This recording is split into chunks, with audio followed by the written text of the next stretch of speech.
I sat on the edge of the hospital bed, still holding Evelyn's hand, my mother-in-law's, as it grew cold. The only sound left in the room was the long, monotonous beeping of the heart monitor. No one else was there, not my husband Tyler, not his sister Meredith, no hurried footsteps, no late phone calls, no perfunctory apologies. The nurse had just walked out after confirming the time of death, 3:15 p.m. Tuesday. Everything had happened in a silence so brutal it felt intentional. I leaned down and pressed my hand to her forehead one last time, startled by the absolute stillness of the room. On the other side of the wall, I could hear families comforting each other, children giggling, a doctor delivering good news. But in here, it was just me and a woman who had left this world completely alone. "Miss Zoe," the nurse's voice broke the quiet from behind me. She approached, holding an envelope folded neatly in her hands. "Mrs. Evelyn left this for you. She said it was to be delivered only after she passed." My heart clenched as I looked at the envelope. My name, Zoe Whitman, was written in a slanted but firm hand. A handwriting I never thought would be tied to trust. I was never close with Evelyn. She was the kind of New England traditionalist who was always polite enough to avoid criticism, but cold enough to keep me feeling like an outsider. So when I took the letter, part of me was afraid. The rest was shaken by curiosity. I opened the envelope. Inside was a folded piece of paper, with a small, old key taped to it. Below the key, a single sentence had been written, in slow but steady strokes. "They never loved me. Now they'll understand what it feels like to be forgotten." I stared at the words as if they might vanish any second. My throat felt dry, my hands trembled slightly. The nurse was still standing there. "Would you like me to call someone?" she asked, gently. I shook my head, folded the letter, and slipped it into my purse. "No, thank you." I wasn't sure what tone my voice had taken. Robotic, maybe, or choked. I only knew that I didn't want to hear another condolence, especially not from the only person kind enough to still be standing here with me. I walked out to the parking lot. The California sky was blue and sharp in the autumn air. The sun still shone, but it no longer felt warm. People came and went, chatting, smiling, hugging as they left the hospital. I, in contrast, moved as if I'd just exited a world that had shut behind me for good. Inside the car, I turned on the AC but didn't feel it. The paper in my purse felt like it was burning through the fabric. The key, too. Heavier than something so small should be. I called Tyler. No answer. I left a message. "Your mother died, 3:15 p.m. I was there." No more words. I didn't expect a response. After 3 days of staying by the bedside and calling him no fewer than 10 times a day, I understood. He wasn't coming. And Meredith hadn't even bothered to send a single text. Evelyn had been right. They never loved her. And now they would know what it felt like to be ignored, to be left out. I held the key in my hand. The chill of it spread from my palm to my shoulder. I didn't know what it opened. A house? A forgotten room? A hidden memory? I spent that whole evening sitting in front of Evelyn's letter, the kitchen light casting a strange glow on the slanted handwriting, almost as if she were still somewhere nearby, watching. Below the final line was an address. Aria Hill, 16 Old Pine Lane. I had never heard Tyler or Meredith mention it. When I searched the map, I found it was just over an hour outside the city, deep in the northern woods near the Shasta County border. The next morning, before the sun had fully risen, I grabbed the key, put on a heavy coat, and got in the car. I didn't tell Tyler. Honestly, I no longer felt the need to explain anything to him. The road to Aria Hill wound through the forest, each curve making me feel like I was slipping back in time. No clear signs, no phone signal, just towering trees and a gray sky hanging low above me. The house appeared around a bend, almost swallowed by the woods. The wood-shingled roof had faded, the paint was peeling in large patches, but what stopped me was the wooden sign hanging on the rusted gate. Maison Aria, written in delicate French script. Unmistakably Evelyn's handwriting. I parked, stepped out, and walked closer. The gate creaked as I pushed it open, moss thick on the ground, as if no one had walked there in years. The key fit perfectly. As the door opened, a cold draft rushed out, carrying the scent of old paper, rotting wood, and lavender. Evelyn's signature fragrance. My chest tightened. Inside, the house was dusty but not disordered. Everything was neatly arranged. The armchair near the fireplace, the grandfather clock ticking steadily. On the dining table sat a vase of dried flowers. Beside a faded photograph, a young woman with curled red hair laughing beside a tall man with messy dark hair. I knew instantly. It was Evelyn in her youth. I wandered through the house. Each room felt like a vault of memories.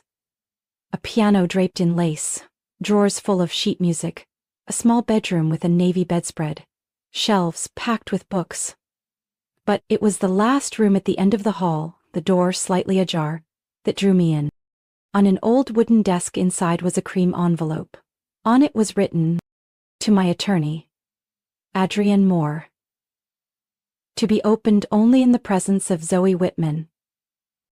I had never heard Evelyn mention Adrian Moore, and I had no idea why she'd want me present when this envelope was opened.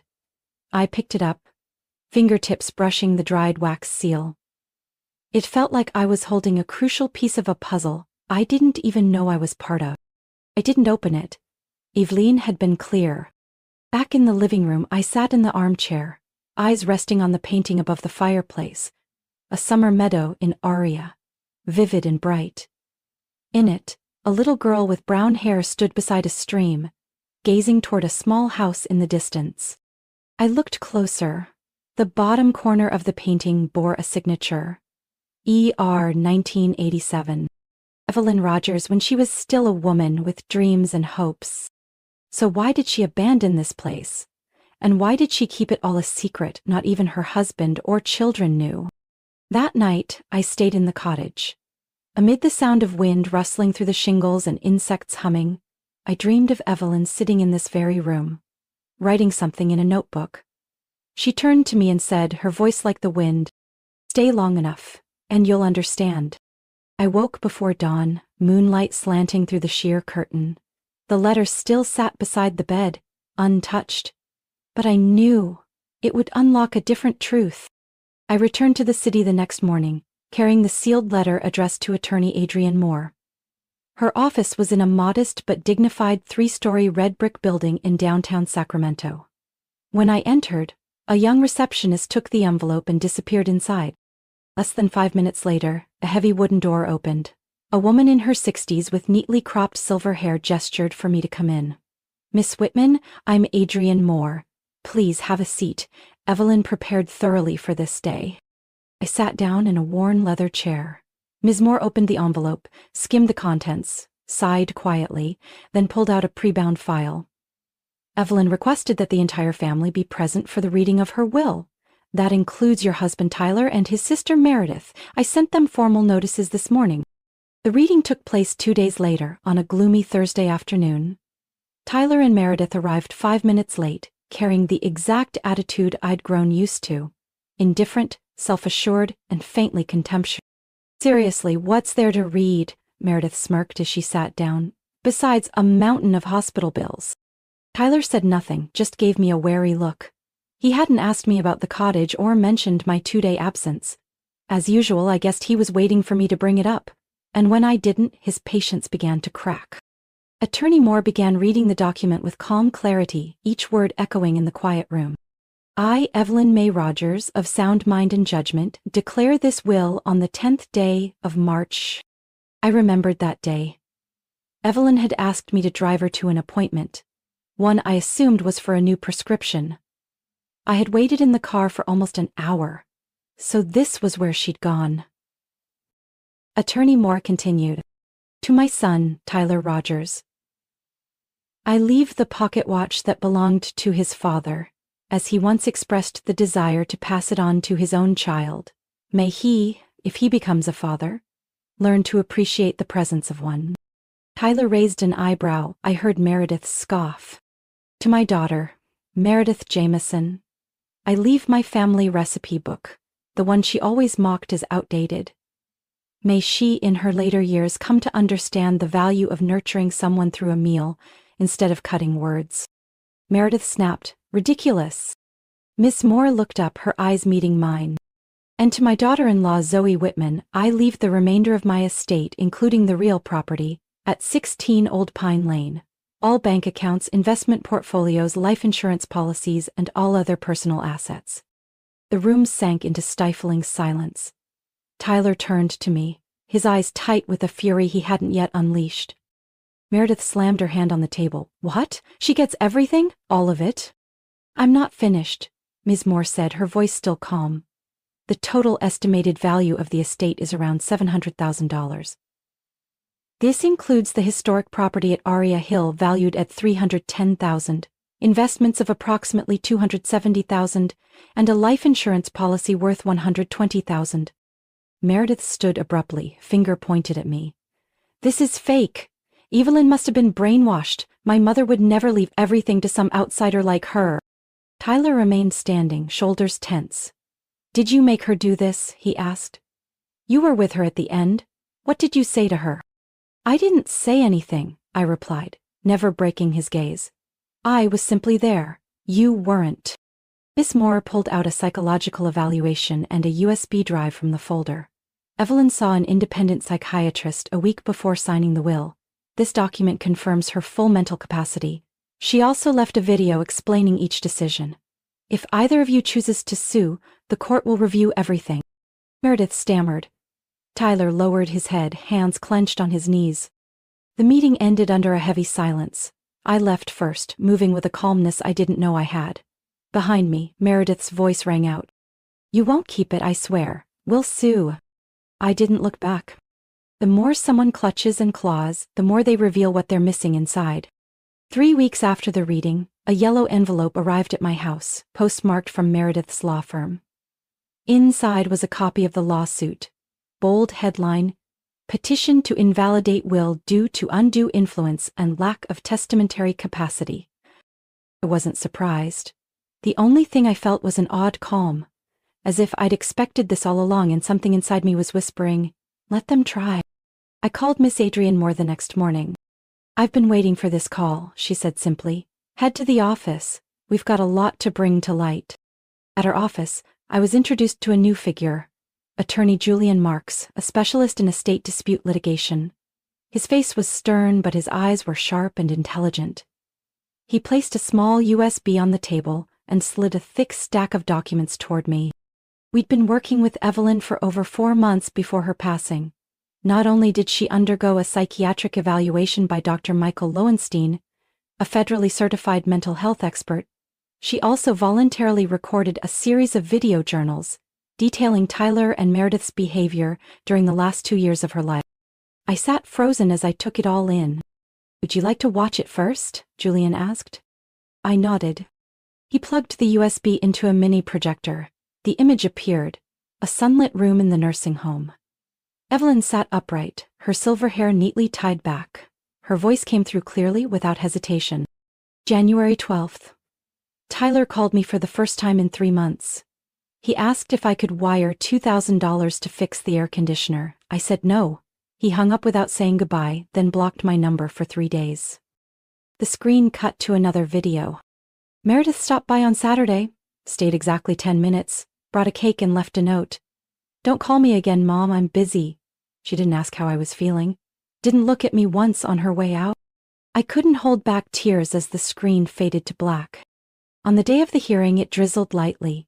Outside the Sacramento County Courthouse stood a few local reporters, one of whom had once interviewed Evelyn when she joined an elder rights advocacy campaign 3 years ago.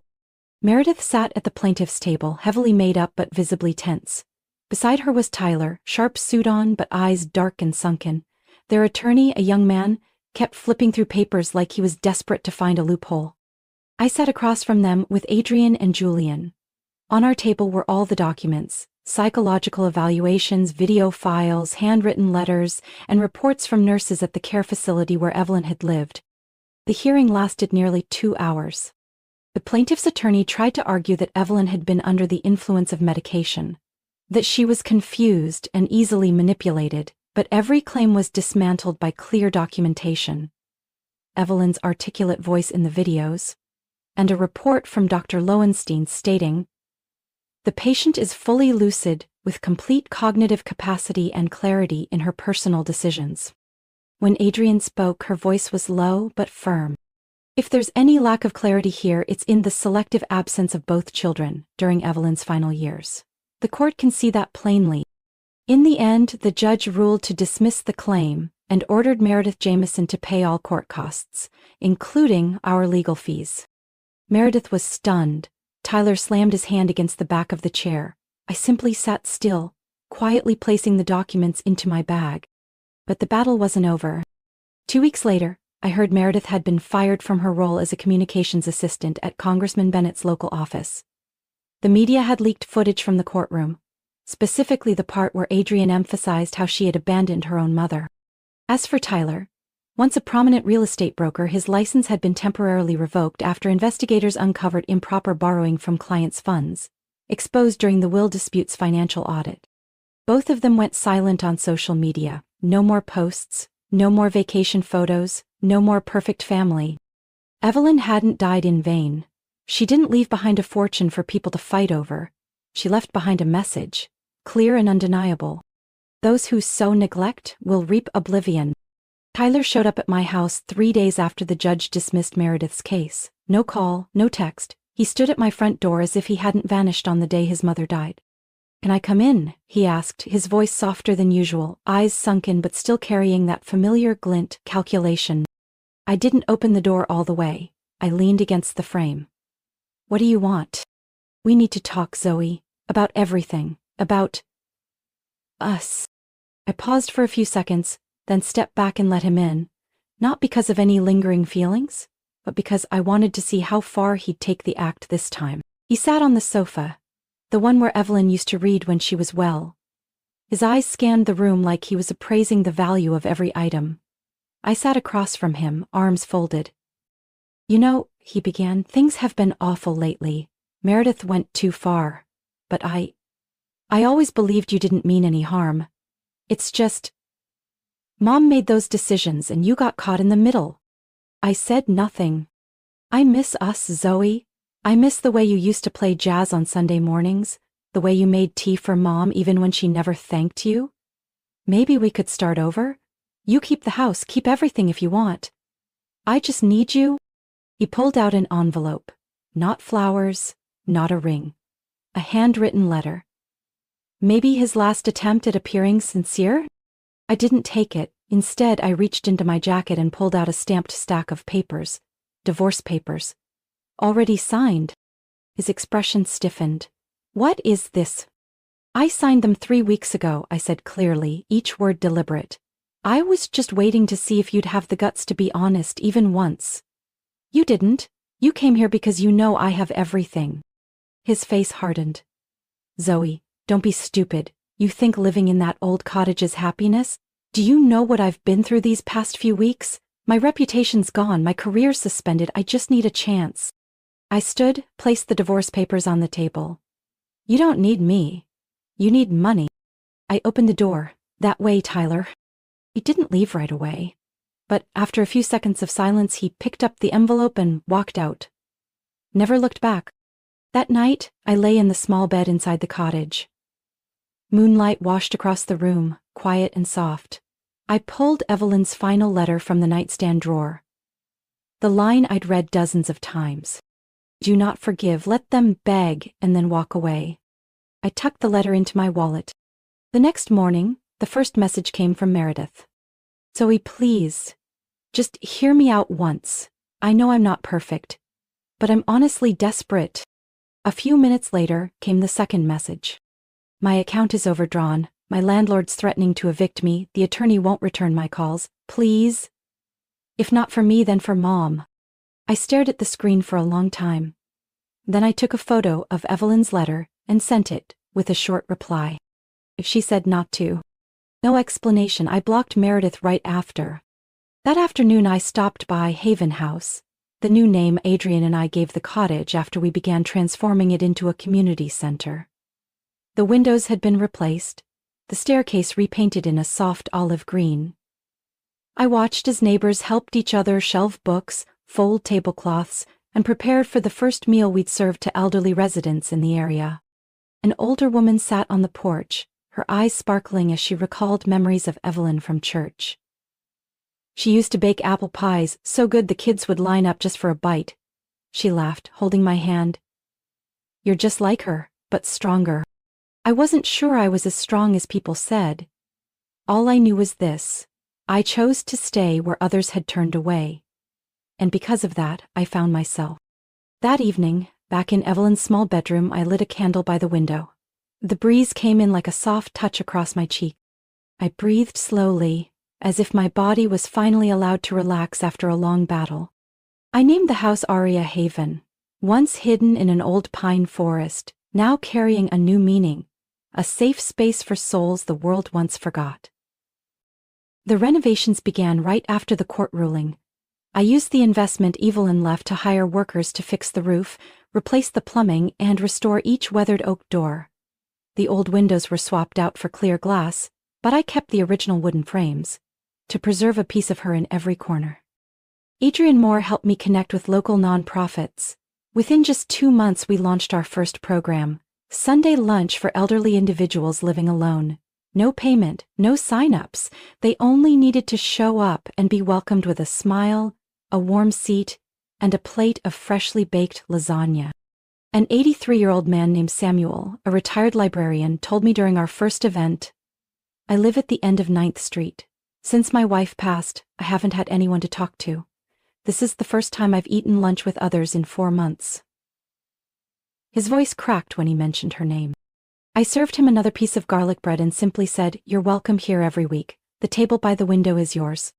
From that point on, Aria Haven was no longer just a house. It became a refuge for broken memories, for those left behind by their own families, for hearts still aching to see someone smile as they crossed the doorway. We added Wednesday reading hours specifically for seniors with impaired vision. A group of university students volunteered to read aloud, novels, old love letters, and even Emily Dickinson poems that Evelyn had hand-copied in her leather notebook. I dedicated a full shelf in the reading room to Evelyn's journals and handwritten letters, now carefully framed.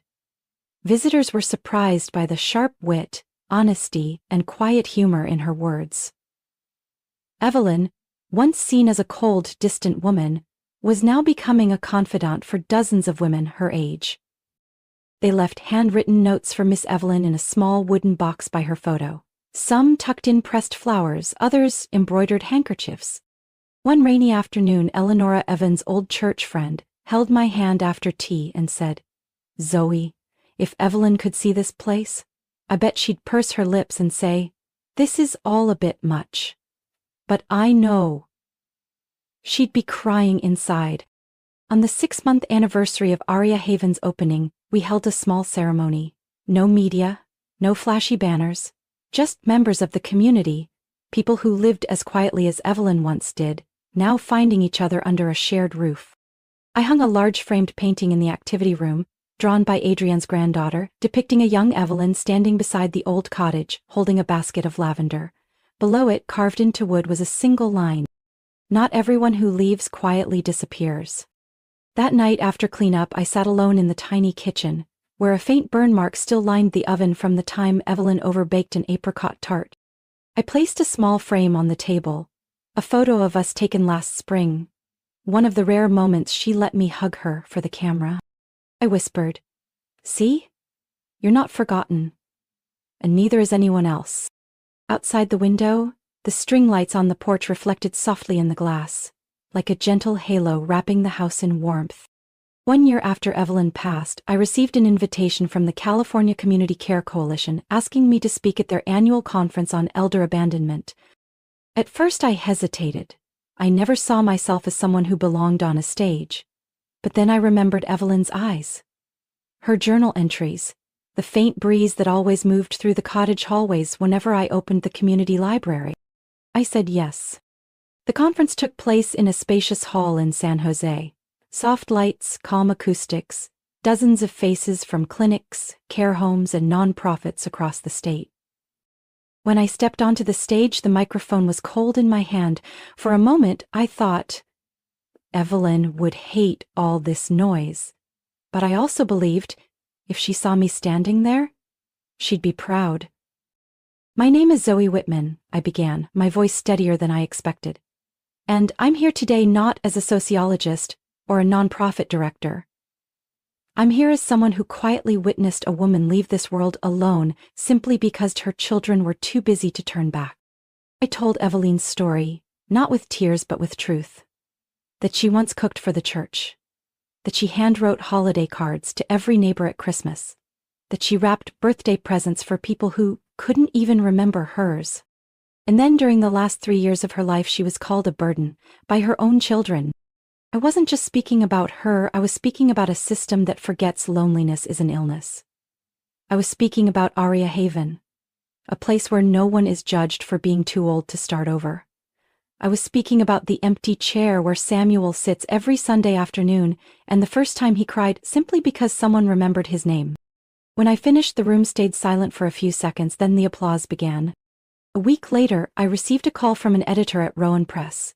Someone who had watched the speech on video and asked if I would write a book. "Your story isn't just a story," she said.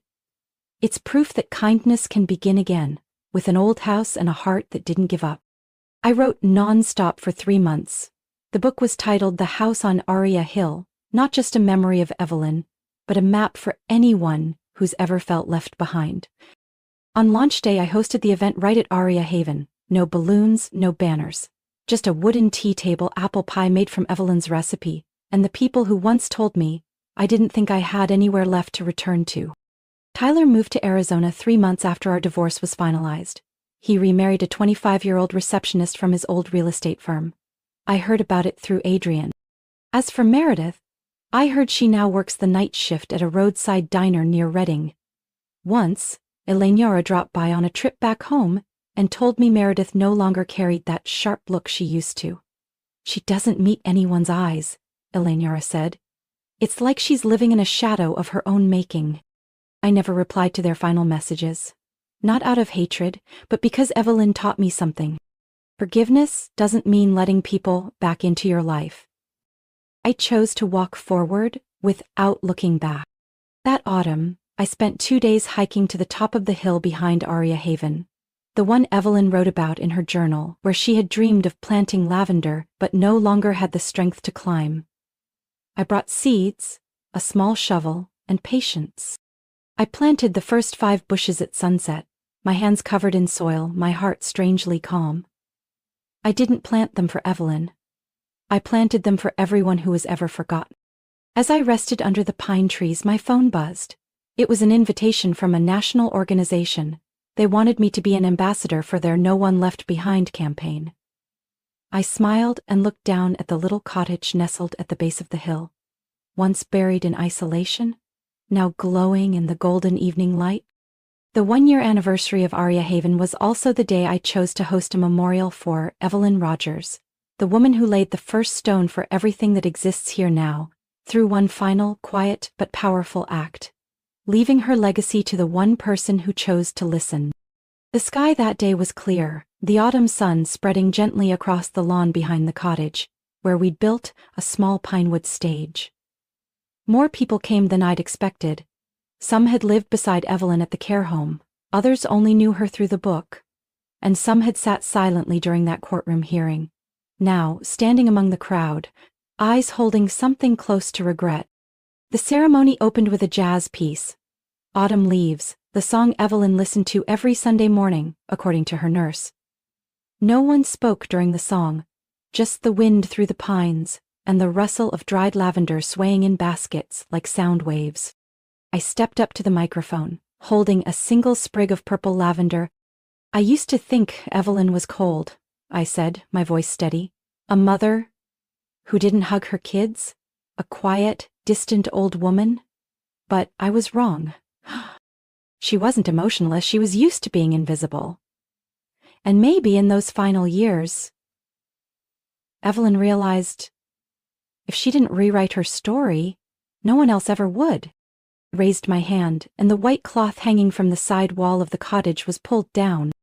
The crowd fell silent. On the rough stone wall was a massive mural. Evelyn, as a young woman, sitting on the porch, holding an open book, her hair caught in the breeze, eyes looking toward the horizon. And beside her, the curly-haired dog she had written about in her 1996 journal. Below the painting, in delicate calligraphy, were the words, "Not everyone abandoned stays silent, some rewrite the story from the pieces." Eleonora moved to my side, her eyes red. She finally got to be seen, didn't she?" I offered a quiet look of agreement. But the biggest change didn't come from the mural, it came from the people who found one another because of Evelyn. Samuel, the elderly man who once ate alone for 4 months, now led the Friday book club at Aria Haven. He stood and spoke, his voice trembling gently. "Thank you, Evelyn, for leaving a door open so survivors like me had somewhere to walk in, without having to knock."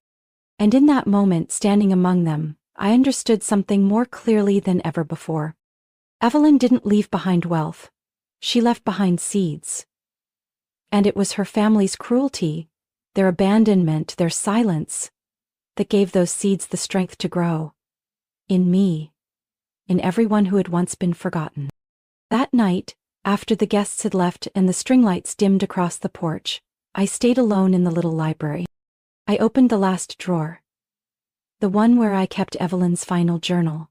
The pages she had been writing before she was hospitalized. One was marked with a pressed flower. If someone had really listened, maybe I wouldn't have had to scream through silence. But if I had to choose, I'd want my story told. Not in my voice, but in the voice of someone who understood everything I never said. I closed the journal.